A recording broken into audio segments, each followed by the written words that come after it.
It has become obtrusive that government continues to use and occupy vital national installations without paying rent to landlords, and it's very worrisome. In 2013, government returned a number of properties to the Kabaka of Buganda and Buganda Kingdom for that matter. And what was meant to happen thereafter, government was either meant to begin paying rent or to compulsorily acquire, as provided for in Article 26 of the Constitution. If it would please you that this House is briefed specifically about the issues that have been raised by the leader of opposition, instead of the Attorney General keeping information to himself and saying that I'm discussing with those people. Fully seized with this matter because I chair that committee personally. So unless I hear from the people you speak of, whom I engage with regularly on these issues, I'd rather you leave that to us, because I have not received any complaint from the kingdom in the way I am handling this matter. Parliament olwaleero akulira oludda olwabula gavumenti atadde gavumenti ku nninga ennyonnyole wa weetuuse ku ky'okusasula obusuulu eri obwakabaka bwa Buganda obuli eyo mu 560 kuba buli mbalirira eyita ssente zino tebaziteekamu nga kalinga akagenderere ng'omukadde akogga.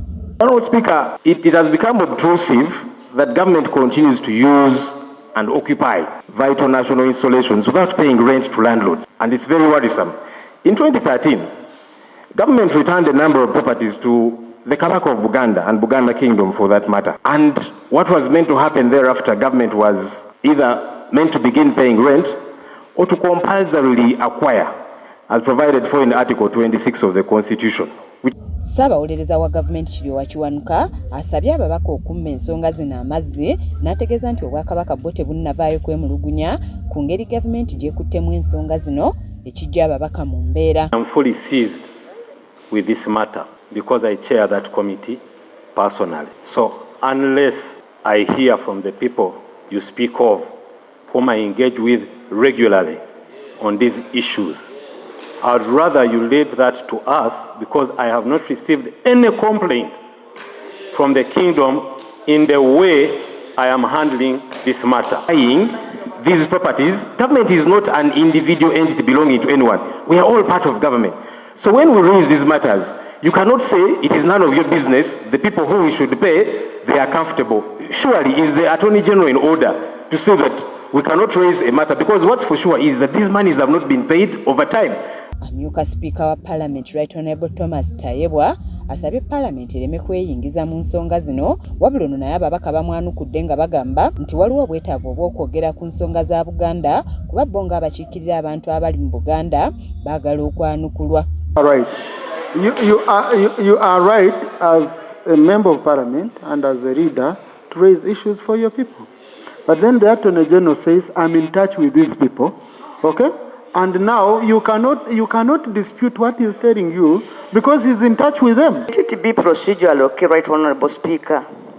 If it would please you that this House is briefed specifically about the issues that have been raised by the leader of opposition, instead of the Attorney General keeping information to himself and saying that I'm discussing with those people. Ababaka bava mu Buganda bagamba tikikwasa ennaku okubanga buli mbalirira y'eggwanga efulumizibwa temubaza kusasula bupangisa ku ttaka n'ebizimbe by'obwakabaka kyokka nga gavumenti ssente ziwa ebitongole n'abantu ssekinnoomu. Ennaku ensonga eyo bw'ejje ku fula ya Parliament nga twemulugunya olwa gavumenti okukozesa ebintu bya Buganda byeyalemera ebimu netayagala kusasula busuulu ate netayagala nakubiza ate Attorney General atatunyonyola mu bulambulu kufa we batuuse nawoozabuuza mutuli mu kwogerezeganya ne Buganda ngera babadde bakola ne Attorney General abasooka babadde bakola tuli mu kwogerezeganya. Twagala gavumenti esse mu Ssaabasajja ekitiibwa, twagala gavumenti esse mu Bwakabaka ekitiibwa. Gaffe ababaka bava mu kitundu kino ekya Buganda tulina okusitula amaloboozi gaffe okulaba nti esente zirina okuyamba Buganda okulaakulana zivaayo mu gavumenti nesobola okugenda gye zirina okugenda. Honourable Ssennyonyi agamba nti kikwasa ennaku kuba gavumenti bw'etuuka okusolooza omusolo ku Buganda teyosa kyokka Buganda bw'ebanja ebyayo olwo gavumenti n'esalawo okwebuzaabuza. So here is taking Parliament for a ride. Perhaps him and the Minister for Justice and Constitutional Affairs, because that's been the same response every time we raise this matter, week after week. We shall check and update you. When does the update get to happen? Because they told us for sure Thursday we shall be ready. Initially, they talked about Wednesday.